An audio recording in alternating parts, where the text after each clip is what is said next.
année de mes 5 ans, mon père s'entiche d'une jeunette et nous abandonne. Ma mère est obligée de trouver du travail. Elle devient cuisinière pour une famille de blancs. Pour ne pas nous laisser seuls à faire les 400 coups, elle nous emmène souvent à son boulot, mon frère et moi. Affamés et silencieux, nous passons des heures debout à la regarder s'affairer du fourneau à l'évier, du placard à la table. Des fois, j'aime bien me retrouver dans la cuisine des Blancs avec ma mère, parce qu'elle nous refile de temps en temps des restes de pain ou de viande. Mais le plus souvent, je regrette d'être venu. Parce que j'ai les narines pleines de l'odeur d'une nourriture qui n'est pas pour moi et que je n'ai pas le droit de toucher. À regarder manger les Blancs, mon estomac vide se contracte et une colère sourde monte en moi. Pourquoi est-ce que je ne peux pas manger quand j'ai faim? Pourquoi est-ce que certaines personnes ont assez à manger et d'autres pas? Je suis encore trop jeune pour comprendre quoi que ce soit à la vie d'un enfant noir dans une ville du Sud comme Memphis, Tennessee.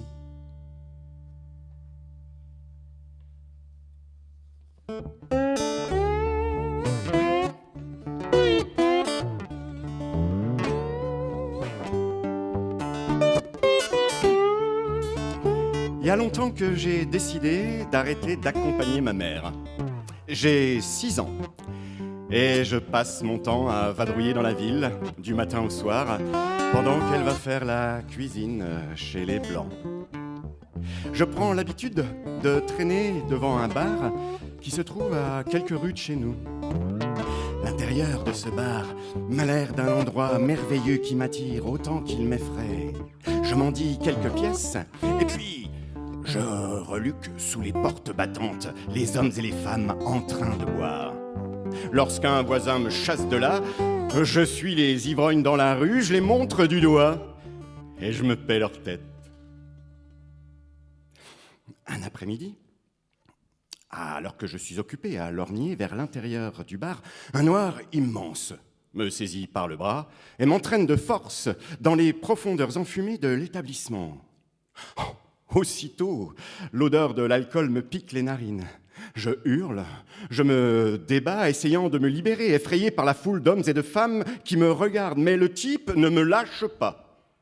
Il me soulève, m'assoit sur le comptoir et enfonce son chapeau sur mon crâne. Des femmes et des hommes éméchés se mettent à hurler de joie. « Et qu'est-ce que ça te fait d'être assis là comme un homme, mon garçon ?» Rien qu'à le saouler. T'as autre envie de venir fouiller sous la porte. Eh ben ouais, c'est ça. Commandons-lui à boire. On met un verre de whisky devant moi. Allez, bois ça, mon petit. L'homme qui m'a fait entrer insiste. Je refuse et je secoue la tête. Allez, bois. Ouais, ça te fera du bien. Je bois un petit coup et je me mets à tousser. Les hommes et les femmes éclatent de rire. Tout le bar est maintenant rassemblé autour de moi et ils me poussent tous à boire. J'avale encore une petite gorgée, puis une autre. La tête me tourne et je commence à rire bêtement.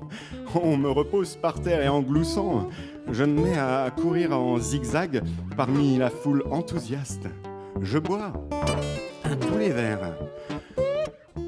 Très vite, je suis complètement paf. Un homme m'appelle et me murmure quelques mots à l'oreille. Il me promet une pièce de 5 cents si je vais trouver une femme pour les lui répéter. J'ai dit, ok monsieur, je vais le faire. Il me donne la pièce, je m'élance vers la femme et lui crie ce que le type m'a soufflé. T'as de beaux nichons, tu sais.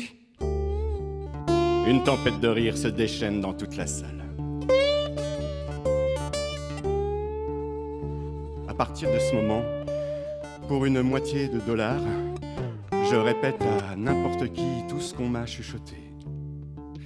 À travers les brouillards de l'alcool, je suis complètement excité par les réactions hilares des femmes et des hommes à ces mots mystérieux que je répète comme un perroquet. Je cours de l'un à l'autre, riant, octant, vomissant, des ordures qui les plient en deux à force de rire. Vers le soir, ils me laissent partir. Je titube le long de la chaussée, ivre-mort, braillant les obscénités que j'ai apprises, à la grande horreur des femmes que je rencontre et au grand amusement des hommes qui rentrent de leur travail. Mendier à boire au bar devient alors chez moi une obsession. Souvent le soir, ma mère me trouve en train d'errer et étourdie par les vapeurs de l'alcool. Alors elle me ramène à la maison et me flanque une rouste à grands coups de serviettes humides. Mais le lendemain, elle est à peine partie à son travail que je me précipite au bar où j'attends que quelqu'un me fasse entrer et me paie à boire. À l'âge de 6 ans, avant même d'aller à l'école, je suis devenu un véritable ivrogne. Nobody for mine, and nobody follows but mine. If I die, and my soul will be lost, and ain't nobody follows but mine.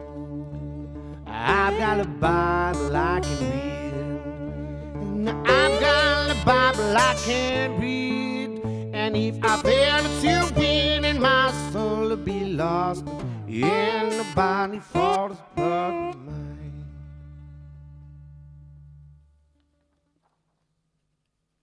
Un matin, quand je me réveille, j'apprends que l'oncle Hoskins n'est pas rentré de son bar.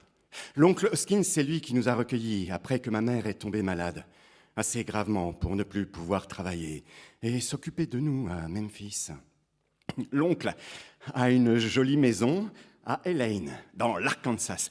Et depuis que nous sommes arrivés, je mange à ma faim pour la première fois de ma vie. C'est qu'il tient un bar dans les faubourgs de la ville.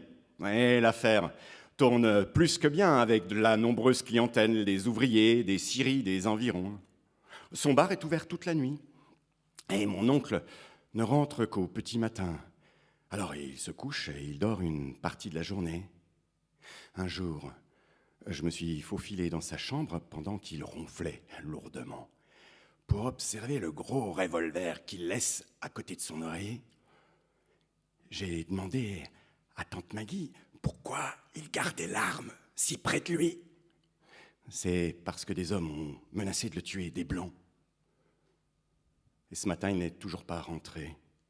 Tante Maggie est dans tous ses états. Elle tourne en rond toute la journée, elle se ronge les sangs jusqu'au dîner. Et quand la nuit est tombée, un grand garçon noir arrive complètement essoufflé. « Monsieur Hoskins, il a reçu un coup de pistolet, un blanc lui a tiré dessus. Il est mort. Madame Hoskins, il est mort. » Ma tante pousse un cri strident, bouscule le grand type et s'enfonce aussitôt dans la nuit. « Maggie, non !» crie ma mère. « N'allez surtout pas là-bas !» hurle le garçon, « ils vous tueront. Les Blancs ont dit qu'ils allaient tuer toute la famille. » Ma mère ramène de force Maggie vers la maison. Très vite, la terreur prend le dessus sur le chagrin. Dans la précipitation, nous emballons notre linge et notre vaisselle et nous les chargeons sur une charrette. Avant l'aube, nous sommes en route, fuyant pour tenter de sauver notre peau. Plus tard, j'apprendrai que l'oncle Hoskins a été tué par des Blancs qui convoitaient depuis longtemps son commerce florissant. Il avait reçu des menaces de mort et plusieurs fois on lui avait intimé l'ordre de s'en aller. Mais il avait estimé que la justice était de son côté, qu'il n'avait aucune raison de céder. Il n'y a pas eu d'enterrement. Il n'y a pas eu de musique. Il n'y a pas eu de fleurs. Il n'y a eu que le silence, des pleurs étouffés et de la peur. On ne sait même pas où l'oncle Hoskins a été enterré. On n'a même pas permis à tante Maggie de voir son corps. On ne lui a versé aucune compensation.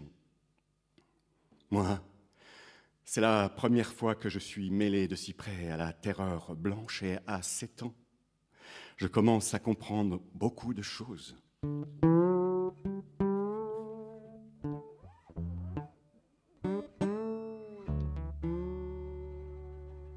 Quelques jours après cette nuit terrible, je demande à ma mère: mais pourquoi, maman, pourquoi est-ce qu'on s'est pas défendu, bon sang?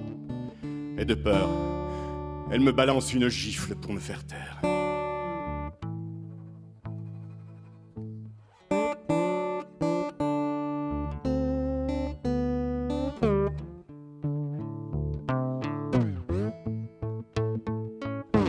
You gotta move. You gotta move. You gotta move, child. You gotta move. Oh, when the Lord gets ready, you gotta move.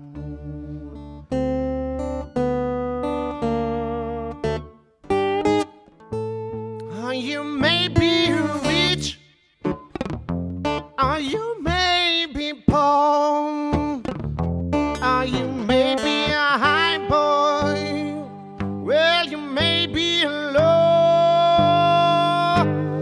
Oh, when the Lord gets ready, you gotta move.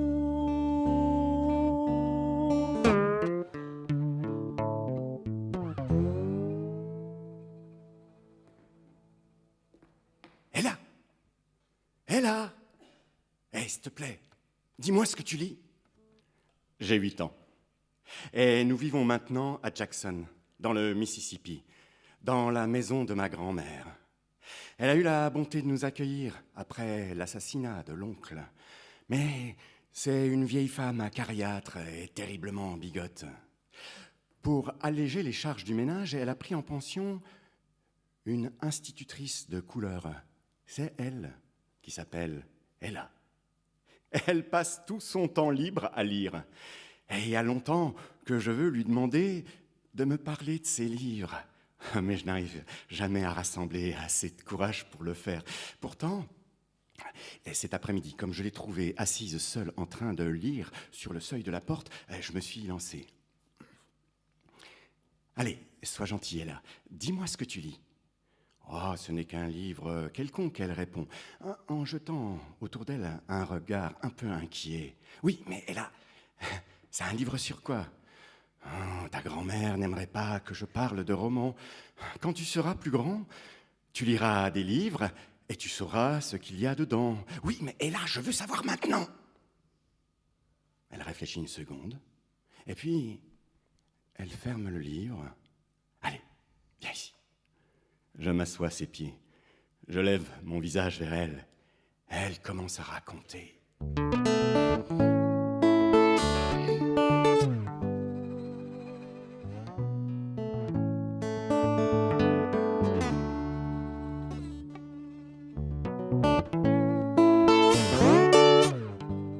Il était une fois un très vieux monsieur qui s'appelait Barbe Bleue. Alors à voix basse, elle raconte. Elle raconte comment Barbe Bleue a épousé 7 femmes. Comment il les a aimées et tuées. Comment il les a pendues par les cheveux dans un cabinet noir. Tandis qu'elle parle, je ne vois plus son visage, ni le porche, ni le soleil. La réalité devient autre. L'univers se peuple de présences magiques. Mon imagination s'enflamme. Lorsqu'elle est sur le point de terminer, alors que je l'écoute totalement captivé, impatient de connaître la fin, grand-mère arrive comme une furie. Allez-vous finir, petite maudite? Tout ça, c'est l'invention du démon et compagnie. Je veux pas de ça dans ma maison. Mais elle n'a pas fini, grand-mère. Du revers de la main, elle me balance une claque magistrale sur la bouche. Toi, ferme ton bec. Tu ne sais pas de quoi il s'agit. Oui, mais grand-mère, je veux savoir la suite. C'est des inventions du diable, je te dis. Oui, mais grand-mère, j'aimais bien l'histoire. Tu iras brûler en enfer. Son ton est si férocement convaincu que l'espace d'un instant, je la crois. Mais le fait de ne pas connaître la fin du conte me remplit d'un sentiment de vide et de frustration. J'ai goûté pour la première fois à ce qui me semble donner du sens à la vie. Et j'en veux davantage, d'une façon ou d'une autre, par n'importe quel moyen. Et tant pis pour les menaces de grand-mère.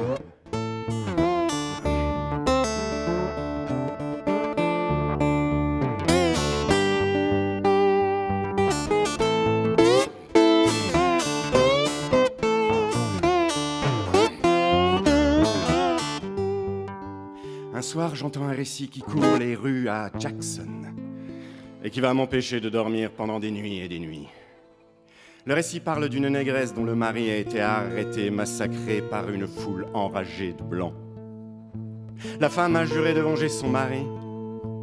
Elle a pris un fusil de chasse, l'a enveloppé dans un drap et humblement, elle est allée chez les blancs, demander qu'on lui permette de prendre son corps.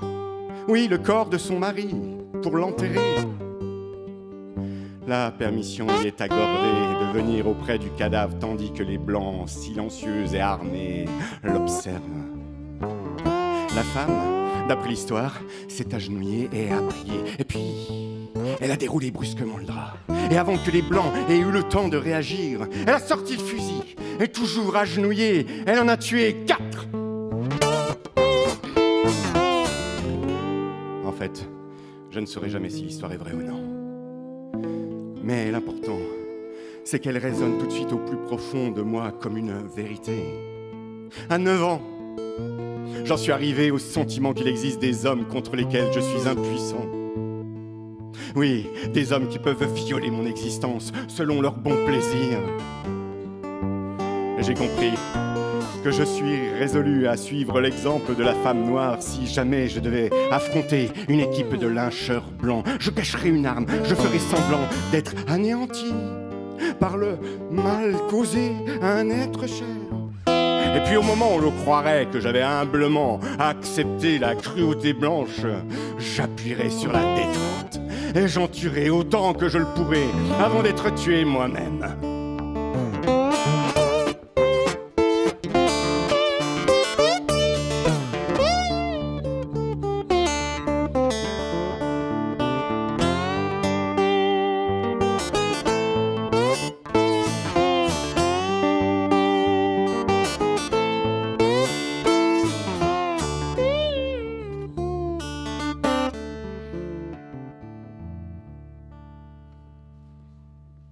Maintenant, je peux enfin lire à la maison sans avoir à encourir les foudres de grand-mère.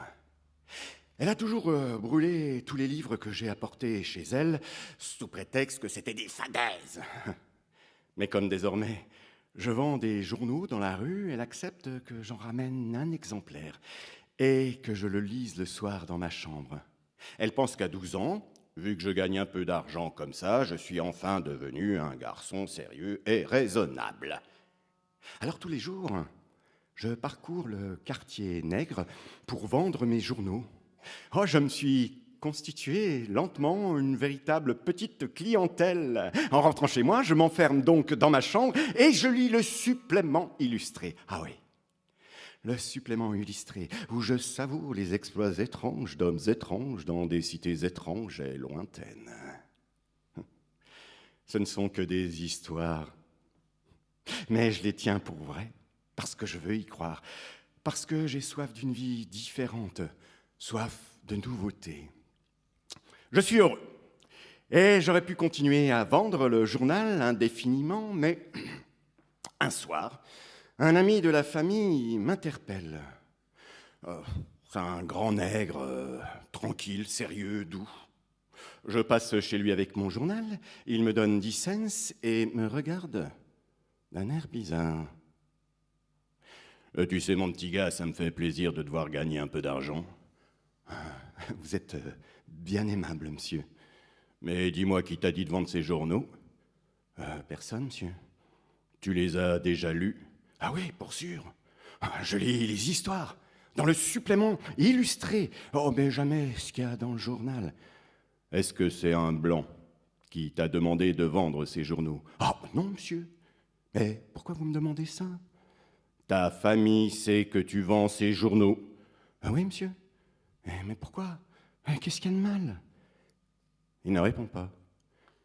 Il se lève lentement. Attends-moi ici une seconde, mon petit, je vais te montrer quelque chose. Qu'est-ce qui va pas encore? Les journaux sont très bien, non? J'attends, ennuyé, impatient de finir ma tournée pour avoir le temps de rentrer me coucher et de lire la suite d'une passionnante histoire de meurtre. L'homme finit par revenir avec un numéro du journal soigneusement plié. Il me le tend, c'est le numéro de la semaine écoulée. Tu as vu ça? Il désigne une caricature aux couleurs criardes. Ah non, monsieur, mais je vous l'ai dit, je lis pas le journal. Je lis que le supplément. Eh bien, regarde ça. Prends ton temps et dis-moi ce que t'en penses.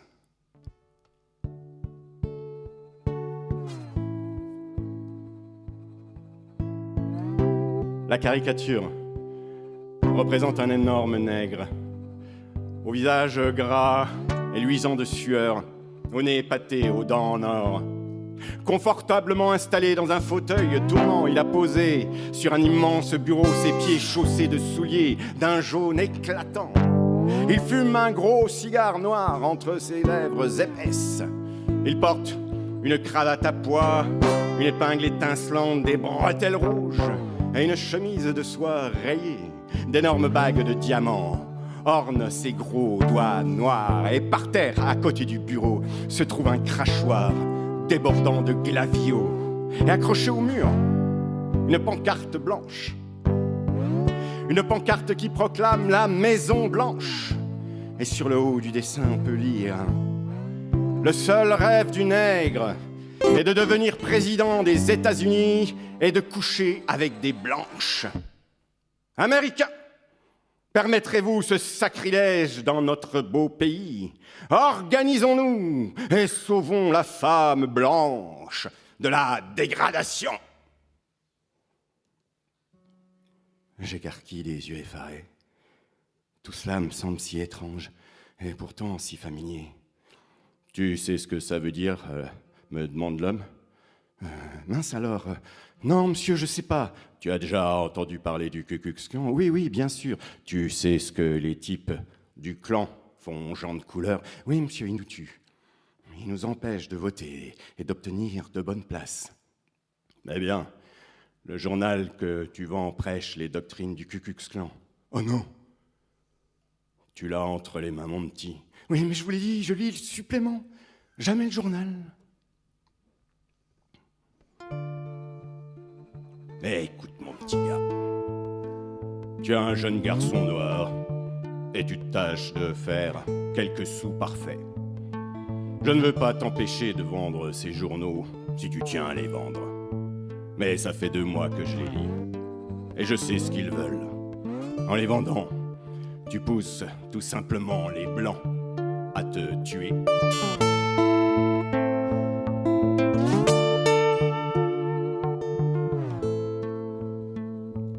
Oh, wake up, my friends, a new day is coming.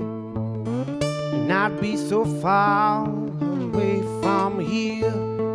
And rub your eyes and realize your dreams, 'cause the curtain is just falling on you. And hey, little sister, what you gonna do? I'm so tired to fighting against you. You're like a puppet dancing with the wrong move, and the curtain is just falling on you. And why are you acting when you don't have to? All your children are laughing and they're turning around you, and the movie's finished and nobody applauds, and the curtain falls, 'cause the curtain is just falling on you. And now the day is coming to this end, well, the sun is just dropping out behind the mountain, and the air just empty and the curtain is just falling on you, and the curtain is just falling on you. You use these voodoo like your last chances, and no one can use so many different faces, and the devil is starting to watching you, and the curtain is just falling on you. Oh, and the curtain is just falling on you. Oh, you spend your life and drum like a crazy, and standing at the same time at the crossroad party, and finally the devil he just doesn't want your soul, and the curtain falls. Oh, the curtain is just falling on you.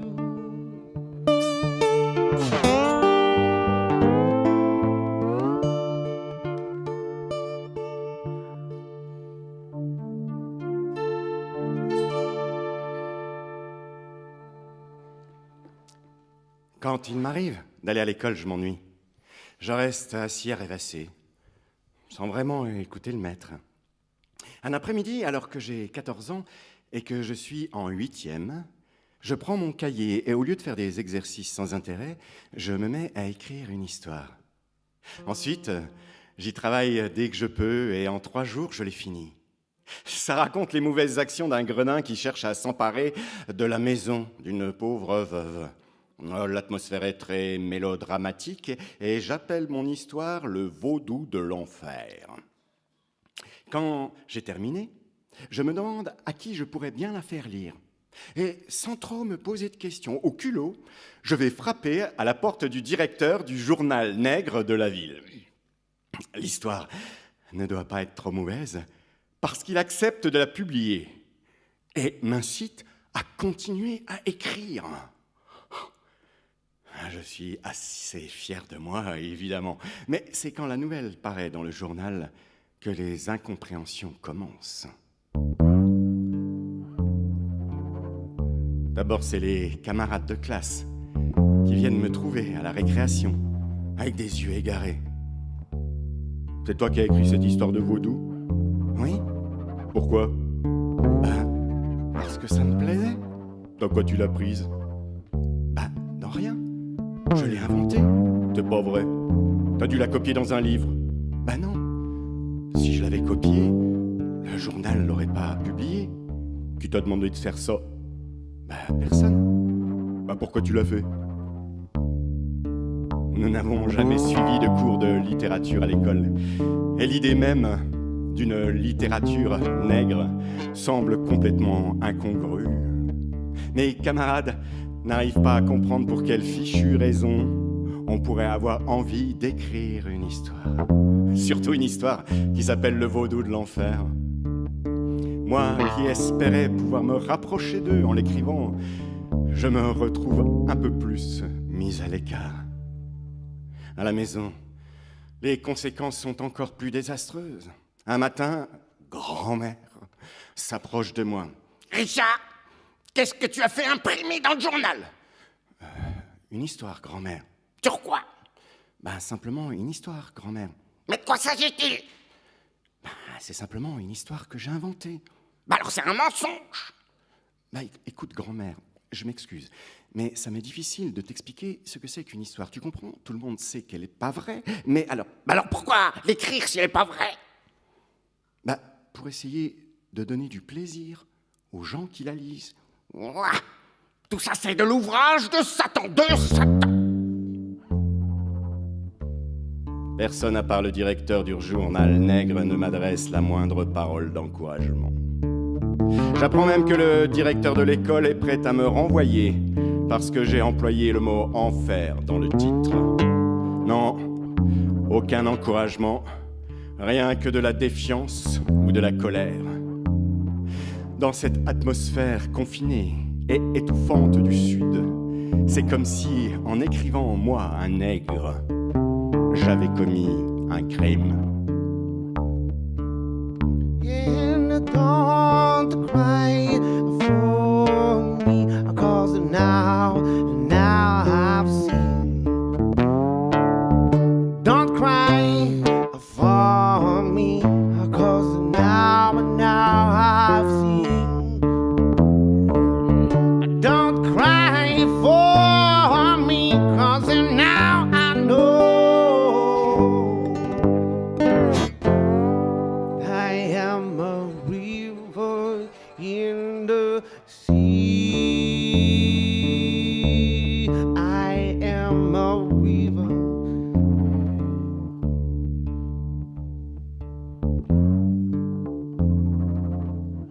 Nous avons enfin quitté grand-mère pour retourner à Memphis et nous essayons de vivre ensemble, tant bien que mal. Mais une crise de paralysie finit par clouer définitivement ma mère au lit. L'école, je l'ai toujours fréquentée de façon pas très régulière, au grand désespoir de mes professeurs, étant donné mes bons résultats, mais maintenant, je n'aurai plus le temps d'y mettre les pieds. Maintenant, à 15 ans, mon existence dépend du travail que je vais trouver, alors j'accepte la première offre qui se présente. Un emploi de portier dans un magasin de vente à crédit d'articles bon marché. Le magasin est réservé à la clientèle noire et il est toujours bondé d'hommes et de femmes qui tripotent des complets et des robes de qualité inférieure. Le patron et son fils traitent leurs clients nègres comme des animaux, ils les bousculent, leur donnent des coups de pied ou les claquent. Un matin, tandis que je suis occupé à polir les cuivres de la devanture, le patron et son fils arrivent dans leur voiture. Une négresse apeurée est assise entre eux. Ils descendent et font entrer de force la femme dans le magasin en la traînant et en la poussant à grands coups de pied. Les passants blancs regardent d'un air impassible. Un policeman blanc posté à l'angle de la rue observe la scène en faisant tournoyer son bâton et il ne bouge pas. Moi, du coin de l'œil, je vois tout ce qui se passe, mais je continue à astiquer mes cuivres sans rien dire. Au bout d'un instant, j'entends des cris aigus provenant de l'arrière-boutique. Quelques minutes après, la femme sort en titubant. Elle est couverte de sang et sanglote en se tenant le ventre. Ses vêtements sont déchirés. Lorsqu'elle atteint le trottoir, le policeman l'accoste, l'empoigne, l'accuse d'être ivre, siffle une voiture de police et l'embarque.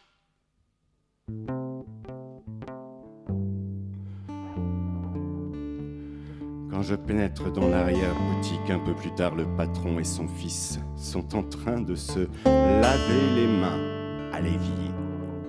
Ils me regardent avec un petit rire gêné. Le plancher est ensanglanté, parsemé de mèches de cheveux et de lambeaux de vêtements.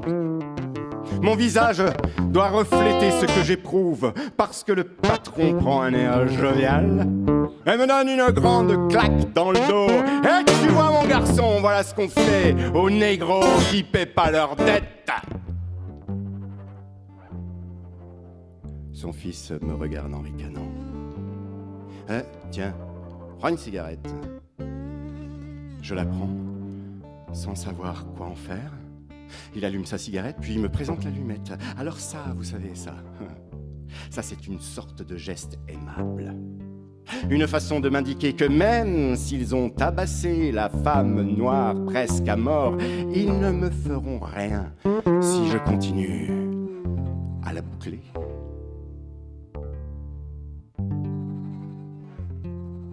Après leur départ, je m'assois sur une caisse d'emballage et je reste à contempler le plancher ensanglanté jusqu'à ce que la cigarette s'éteigne entre mes doigts. And don't cry for me, 'cause now I've seen. And don't cry for me, 'cause now I've seen. And don't cry for me, 'cause now I know I am a weaver in the sea. I am a weaver in the sea.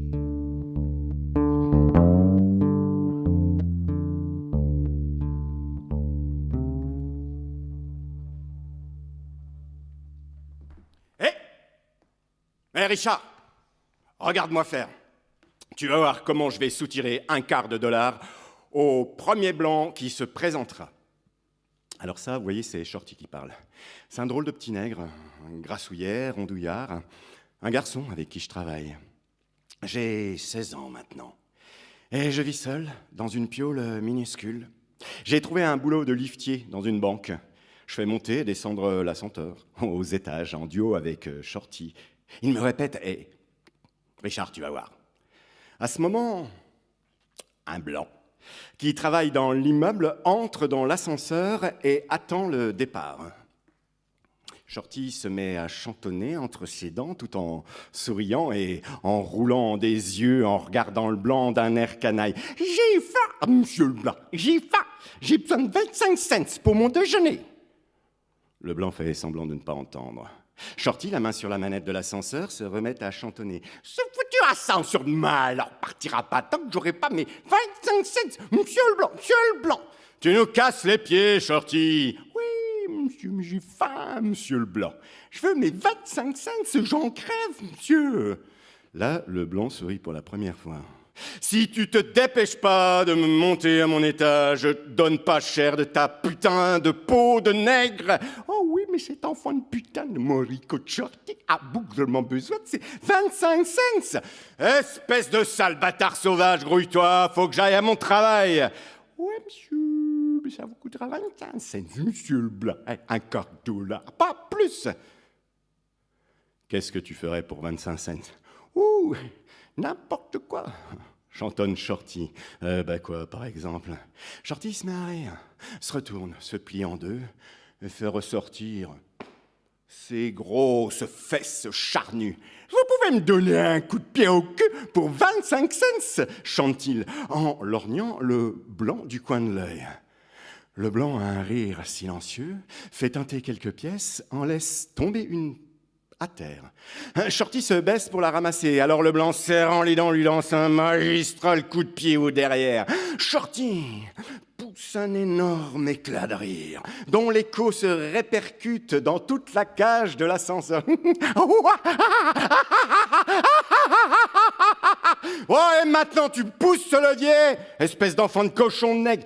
Tout de suite, chantonne Shorty. Mais d'abord, il ramasse la pièce, il la met dans la bouche, en gloussant. Il les a, ces cacahuètes, oui, Shorty. Il les a, ces cacahuètes, oui, Shorty.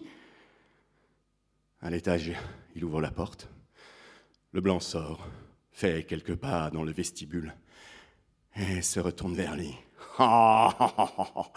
Ouais, bougre, l'enfant de garce, t'es quand même un brave type, hein, Shorty. Moi, je reste abasourdi, complètement écœuré. Nom de Dieu, comment tu peux faire ça, Shorty? J'avais besoin de 25 cents, je les ai eus. Mais 25 cents ne rachèteront jamais ce qu'il t'a fait. Oh, écoute donc, hein, caboche de nègre, mon cul est coriace. Et les $1/4 sont très rares. The world is a white place where it's so easy to lose you, and I cut across the outline their faces. I'm putting those arms around you, and I'm just want you to know they are crossing your way, but maybe tomorrow there'll be a thousand miles away, and maybe tomorrow there'll be a thousand miles. I'm waiting.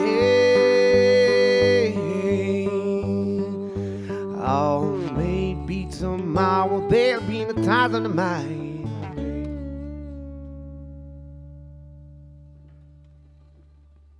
C'est tôt le matin, et je suis debout devant l'évier, en train de laver une paire de lunettes. Oui, j'ai été embauché il y a quelques semaines, dans un atelier d'optique.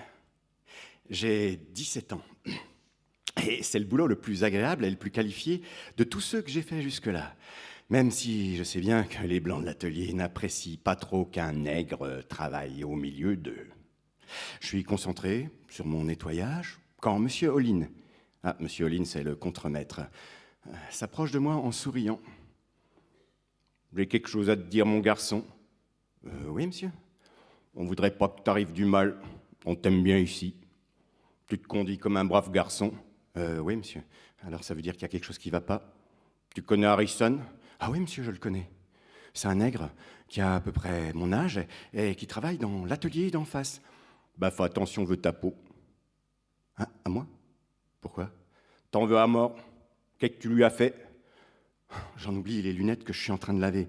Qu'est-ce que c'est que cette histoire ? Mais monsieur, j'ai rien fait à Harrison. En tout cas, je te conseille de le surveiller. Tout à l'heure, comme je descendais au bar prendre un coca, Harrison était là qui t'attendait avec un couteau. M'a demandé à quelle heure tu sortais. Oui, m'a demandé à quelle heure tu sortais, mais il voulait ta peau, il m'a dit. Il voulait ta peau. Pas que tu l'as traité de je ne sais quoi, fais attention, je veux pas de bagarre, ni de coups de couteau dans l'atelier. Il me tapote l'épaule et retourne à sa machine. C'est un personnage respecté dans l'atelier. Pourquoi est-ce qu'il irait plaisanter avec moi ? Les blancs plaisantent rarement avec les nègres, alors sans doute que ce qu'il vient de m'apprendre est sérieux. Peut-être que ce cinglé d'Harrison m'en veut pour de bon. À midi, je traverse la rue et je trouve Harrison, assis sur une caisse au sous-sol. Il déjeune tout en lisant un magazine, bon marché. Lorsque je m'approche de lui, il met la main dans sa poche et m'examine, d'un air méfiant. Moi, je me tiens à une distance respectable aussi, pour lui parler. « Dis donc, Harrison, qu'est-ce que c'est que cette histoire ?» Il me regarde un long moment et ne répond pas. « Harrison, Monsieur Olin m'a dit que tu étais venu m'attendre avec un couteau à la porte de l'atelier. »« Oh, tu parles ? Je suis pas passé de là de la journée. Moi, je croyais que c'était toi qui voulais avoir ma peau. Monsieur Olin, il est venu ce matin, il m'a dit que tu me cherchais avec un couteau pour me tuer. Il a dit que tu m'en voulais parce que je t'avais insulté, mais j'ai rien contre toi, moi. » Nous sommes plantés là, face à face, deux jeunes noirs, qui gagnions péniblement nos $10 par semaine en train de nous épier mutuellement. Mais alors pourquoi est-ce que Monsieur Olin irait raconter des choses pareilles ? Harrison ne répond pas. Mais il sort un long couteau de sa poche. J'attendais pour voir ce que tu allais faire.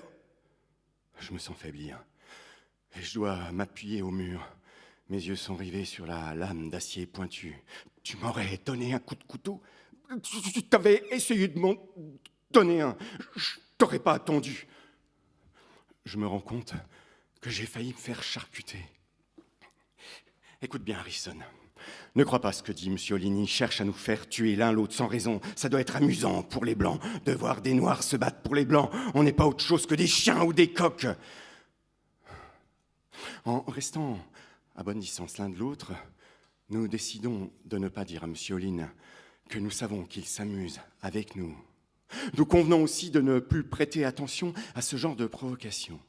Alors ce petit jeu qui consiste à nous exciter l'un contre l'autre dure une bonne semaine. Et puis sans doute que M. Olin comprend que nous ne marchons plus dans sa combine. Alors quelques jours plus tard, accompagné d'un groupe de Blancs, il vient me trouver et me demande si je serais d'accord pour régler cette affaire avec des gants, selon les règles de la boxe.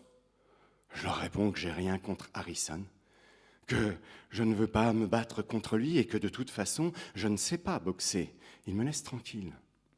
Mais lorsque je quitte l'atelier ce soir-là, Harrison accourt vers moi. « Et t'ont proposé de te battre avec des gunbox ?» Oui, mais j'ai refusé. « Ils veulent qu'on fasse 4 rounds et ils nous donneront $5 chacun. Oh, bon Dieu, avec $5, je pourrais me payer un complet. $5, c'est la moitié de ma paie d'une semaine. Moi, je ne veux pas. Pourquoi aller faire un truc pareil pour les Blancs, pour empocher leurs $5 ? J'en ai pas besoin à ce point-là. Je veux pas me battre pour amuser les Blancs. Je suis pas un chien, je suis pas un coq. Je voudrais me jeter un costume à crédit. J'ai besoin de ces $5, Richard, pour faire le premier versement. Mais ces Blancs vont être là à nous regarder, à se ficher de nous. Mais qu'est-ce que ça peut bien te foutre, hein? Ils te regardent et se fichent de toi toute la journée, non? Qu'est-ce qu'on a à perdre? Prenons leur argent. Richard, on s'en fout. Je te dis, prenons l'argent, t'en as besoin. Comme moi, hein? Non? C'est pas faux, Harrison. Alors, battons-nous pour eux. Écoute, on va les rouler. On fera ça au chiquet, sans se faire de mal. On leur montrera qu'on n'est pas aussi bête qu'ils se le figurent, tu comprends? Ça sera pas fatigant, hein? 4 rounds pour $5. C'est bon. Mais une séance d'entraînement, d'accord? Le combat a lieu un samedi après-midi, dans le sous-sol d'un immeuble de Main Street. Seuls les Blancs sont autorisés à pénétrer au sous-sol. L'entrée est interdite aux femmes et aux nègres. Harrison et moi sommes nus jusqu'à la ceinture. Nous nous mettons en garde. Mais je me rends compte aussitôt que je n'ai pas suffisamment réfléchi à notre combine. Nous ne pourrons pas faire semblant de nous battre. Ni Harrison ni moi ne sommes assez versés dans l'art de la boxe pour donner le change, ne serait-ce qu'une minute. Et déjà, les Blancs nous invectivent grossièrement en fumant leurs gros cigares. « Allez, Morico, allez, rentre-lui dans le chou, hein, ce cochon de nègre! Allez, sors-lui les tripes, bon Dieu !» Ben quoi? Les mal blanchis, vous allez vous décider à vous battre, oui? Ouais, mouche-le, fais-le saigner, nom du Dieu, fais-le saigner! Je finis par lancer une gauche timide. Harrison riposte par un large swing qui m'atteint au sommet du crâne. Et sans même m'en rendre compte, je lui balance sur la bouche une méchante droite qui fait couler le sang. Harrison me donne un coup sur le nez et nous nous battons pour de bon malgré nous. Je suis honteux et furieux d'avoir été ainsi pris au piège. Je mets de plus en plus de force dans mes coups. Et plus je tape dur, plus Harrison tape dur aussi. Notre arrangement ne tient plus désormais. Pendant 4 rounds. 4 rounds épuisants. Nous ne cessons de nous taper dessus comme des brutes, frappant, cognant méchamment, grognant, crachant, jurant, saignant.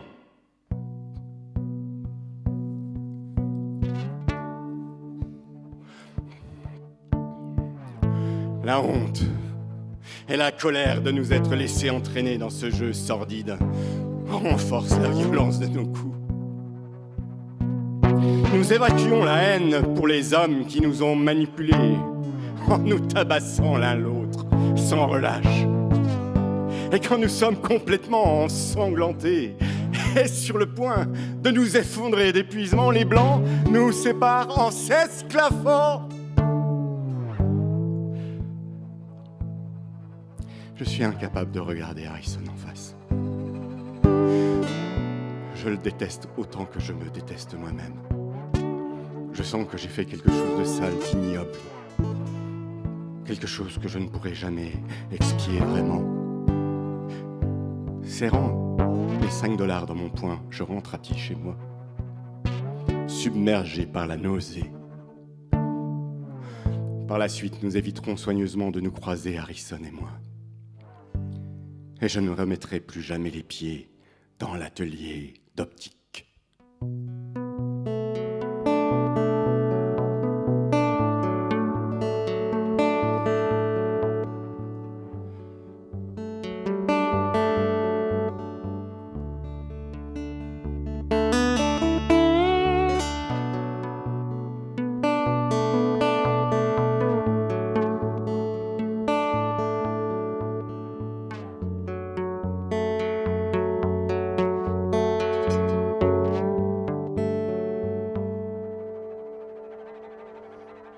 Oh, last night I dreamed I was running and laughing with my friends, full of the candies in my pockets and in my hands. And I danced with the sun, surrounded by the rainbow. in my run. I say winning against the shadow. Our Lord make me strong, and He let me be higher. Pictures are falling down like tears until I remember how the world once more, how the world once again. Shadows is catching me up now, so He'll hear my plea and never weeping under the sun. Oh, was a kindness and a brightness until the devil came, who bring me darkness in sadness. And I wake me up by the sun, but He ain't shining no more. I can only see my face like when I'm looking at the mirror. On the world once more, on the world once again. Oh, shadows is catching me up and now, so hear my plea and never weeping under the sun. Oh, was a kindness and a brightness until the devil came, who bring me darkness and the sadness. And I'm sitting here tonight.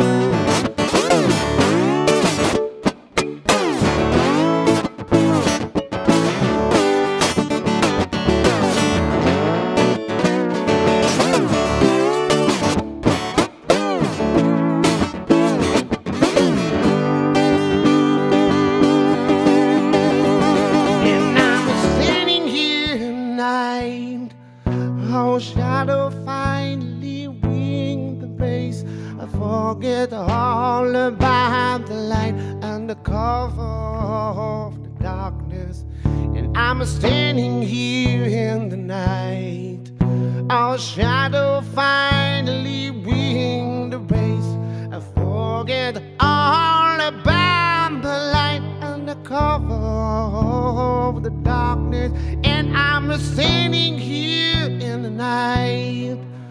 Oh, shadow finally wing the race. I forget all about the light and the cover of the darkness and the cover of the darkness and the cover of the darkness.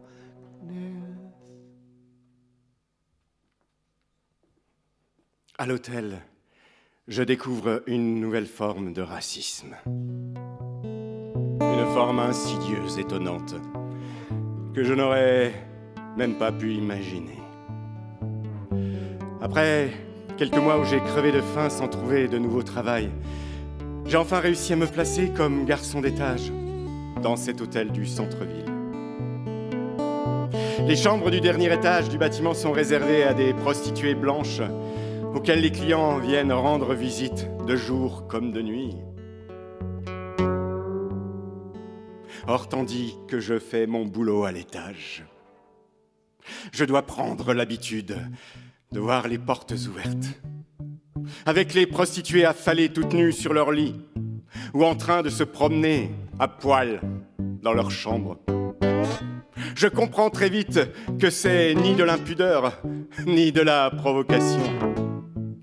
Ce qu'il y a, c'est que pour elles, pour ces prostituées blanches, nous autres, les jeunes nègres, nous ne sommes pas à même d'en être troublés, de considérer leur nudité autrement que comme un vase bleu ou un tapis rouge. Parce que pour elles, nous ne sommes pas vraiment des êtres humains. Elles n'ont pas plus de honte à se promener nues devant nous que devant un animal de compagnie. And never weeping under the sun. Oh, what the kindness and the brightness until the devil came. Oh, bringing darkness in the sadness.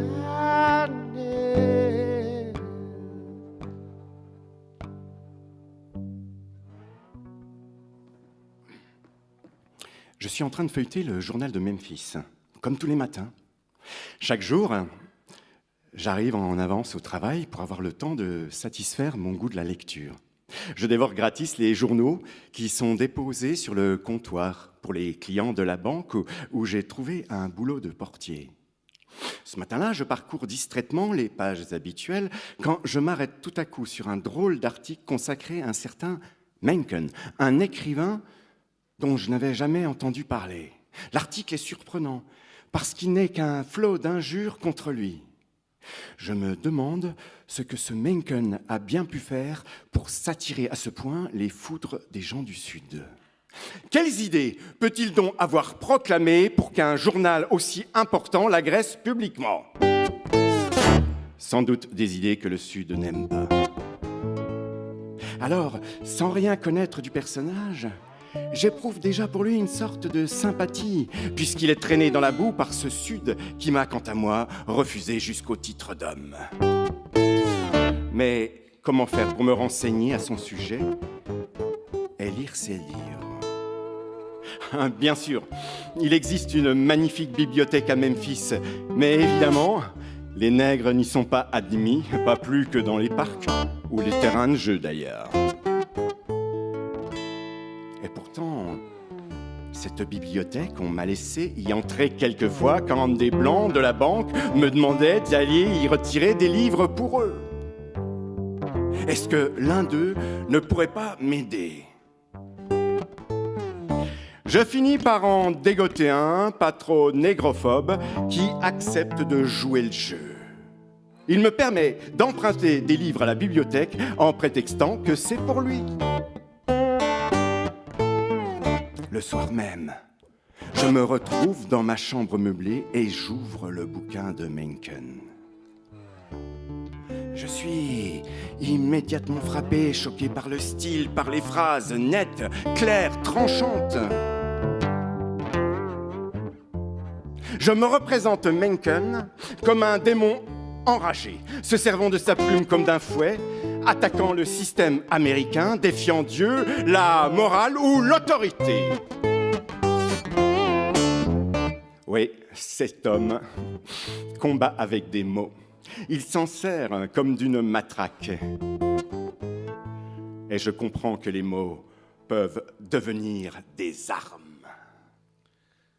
Put the man down in a hole. With all his mind left with him, he's gonna raise his heart and soul. He's gonna find a way to win. Put the man down in a hole. With all his mind left with him, he's gonna raise his heart and soul. He's gonna find a way to win. He's gonna raise his heart and soul, and he's gonna find a way to win. Dans les semaines qui suivent ma découverte de Mencken, je continue de profiter de mon petit système avec le blanc de ma banque. J'écume la bibliothèque pour y emprunter des livres en pagaille. Mais si la lecture me stimule, elle me démoralise en même temps.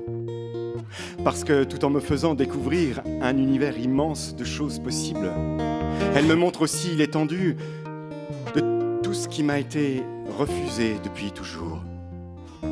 Et puis, elle me fait confusément réaliser que j'ai négligé quelque chose de terriblement essentiel dans ma vie. Bien sûr, il y a quelques années, j'ai essayé d'écrire. J'ai laissé errer mon imagination de gamin, mais la vie que j'ai dû mener a fait que j'ai refoulé en moi tout cet élan vers le rêve. Cet élan, je sens au plus profond de moi-même qu'il faut absolument que je le retrouve. Alors un jour, j'achète une rame de papier et je m'installe à ma table avec une plume. Mais rien ne vient, ou ce qui vient est d'une platitude désespérante.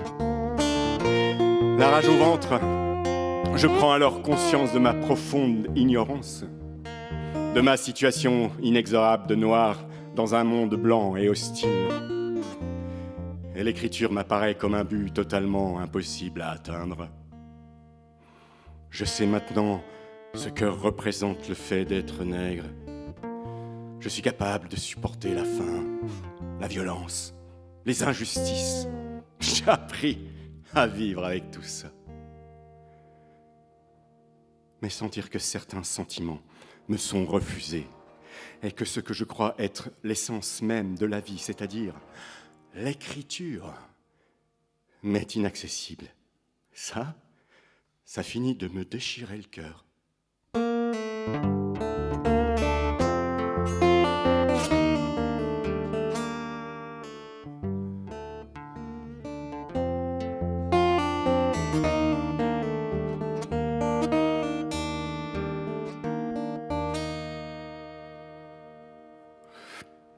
Cette nuit-là, je me décide. Je sais que le voisin est absent. Je sais aussi qu'il a un revolver dans le tiroir de sa table de chevet. Je sors de chez moi, j'inspecte les environs, tout est tranquille. Mon cœur bat la chamade. Si je me fais prendre, je me doute parfaitement de ce qui m'attendra dans les prisons du Sud. Mais je finis par traverser et je force la fenêtre du voisin avec un tournevis. Je pénètre à l'intérieur silencieusement et je m'empare de l'arme. Le lendemain soir, je racole 2 garçons que je sais prêts à tout. Nous entrons par effraction dans les bureaux de l'usine qui bordent le fleuve et nous réussissons à éviter la ronde du gardien de nuit. Nous n'aurons même pas besoin de sortir le revolver. Dans les bureaux de l'intendance, on fracasse la caisse et on s'empare de la recette du mois avant de filer comme des ombres. Voilà, je l'ai fait. J'ai 18 ans. J'ai compris depuis un moment que je n'avais pas le choix. J'ai compris quelles seraient mes options si je continuais à vivre ma vie de nègre dans le Sud.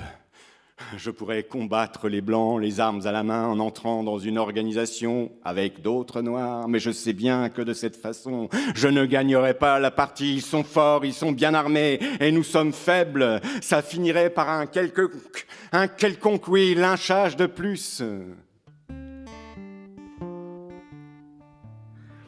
Je pourrais me soumettre et mener la vie d'un esclave jovial. Je pourrais épouser une bonne petite noire, louer un taudis et continuer à baisser la tête. Je pourrais détourner la rage qui est en moi en me battant après quelques verres avec des Shorty ou des Harrison, comme j'ai vu tant d'autres noirs le faire. Je pourrais faire en sorte d'oublier tout ce que j'ai lu, faire en sorte de mettre sous le tapis tous mes rêves. Mais j'ai compris que ça n'est pas possible. Si je veux faire quelque chose de mon existence, si je veux être autre chose qu'un misérable noir, docile et complaisant, il faut que je parte, il faut que je quitte le Sud. Pourtant, j'ai compris aussi que ce que je gagne depuis des années avec mes petits boulots, qui me laissent à peine de quoi survivre, ne me permettrait jamais d'économiser assez pour payer le voyage, avoir de quoi commencer une nouvelle vie, quelque part au nord. Alors, je me suis décidé, et je l'ai fait, avec de la honte, et une sorte de mépris pour moi-même, d'être devenu un voleur, mais je l'ai fait. Je n'avais pas le choix.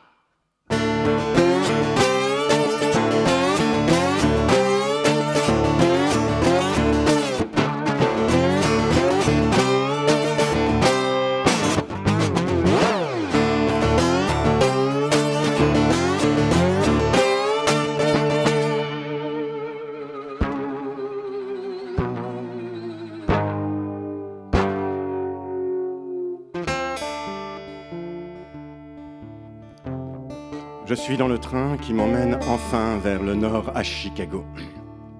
Je pars sans remords, sans un seul regard en arrière. Le Sud ne m'a jamais montré qu'un visage féroce et haineux. Jusqu'ici, ma vie n'a pas été ce qu'elle aurait dû être. Je me suis conformé à ce que mon entourage et ma famille ont exigé de moi, conformément aux lois édictées par les Blancs. Mais je ne me suis jamais senti à la place que le Sud blanc a daigné m'accorder. Jamais je n'ai pu me considérer comme un être inférieur. Bien sûr, il m'est arrivé de mentir, il m'est arrivé de voler, de me battre. Mais au milieu des brutalités et des injures, de l'angoisse et de la terreur, j'ai réussi à tenir le coup grâce aux livres. Ces livres qui ont été pour moi comme une promesse, la promesse d'une autre vie. Je quitte le Sud, sans un regard en arrière, pour me lancer dans l'inconnu. Mais je quitte le Sud, non pas pour oublier le Sud, mais pour essayer un jour de l'expliquer. Et si ce miracle s'accomplit, je saurai alors qu'il y a encore de l'espoir dans ce gouffre de désespoir et de violence qu'est le Sud. Je saurai que le Sud, lui aussi, peut vaincre sa peur, sa haine, sa lâcheté, son héritage de crimes et de sang. Je saurai que la lumière peut naître même des ténèbres les plus noires.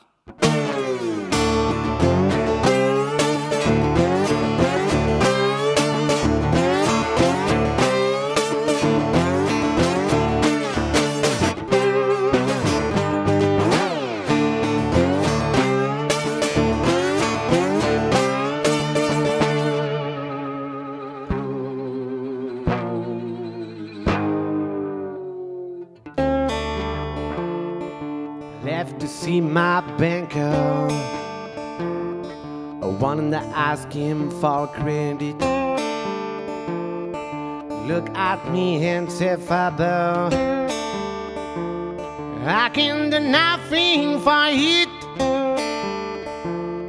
He said, you have love abound,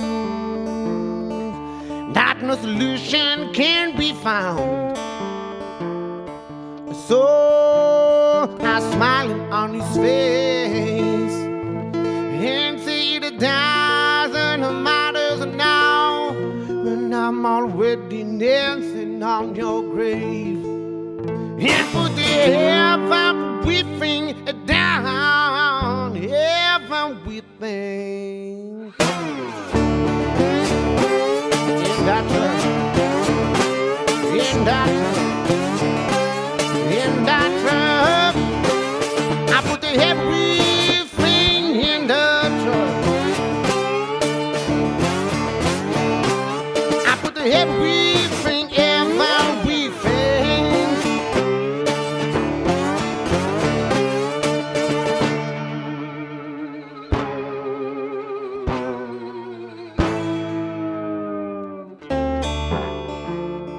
So I turned back home, and my baby was there, but wasn't alone. She walked with another man. She said, "I love her bound, and not no solution can be found." So I smiling on his face and said it doesn't matter now, and I'm already dancing on your grave. And put the everything down, everything. In that truck, in that truck.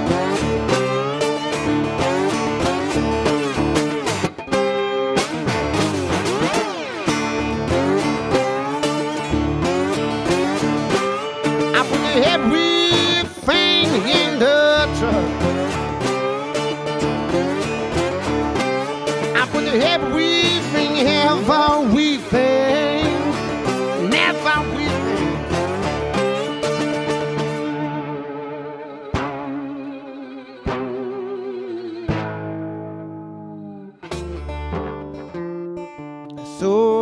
saw the slave away.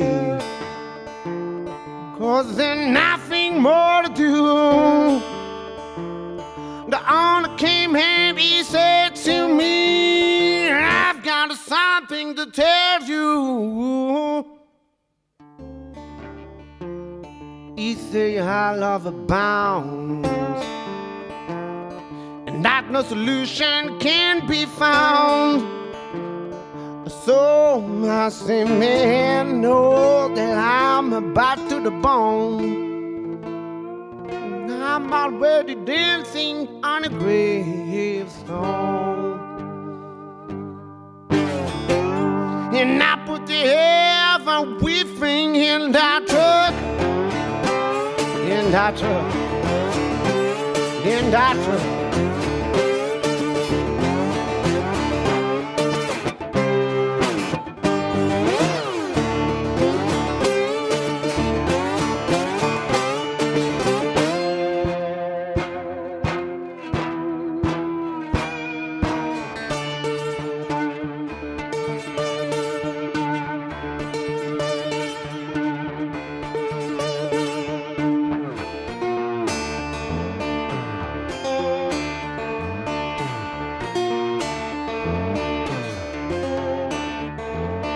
And I put everything, and I put everything in that truck, in that truck.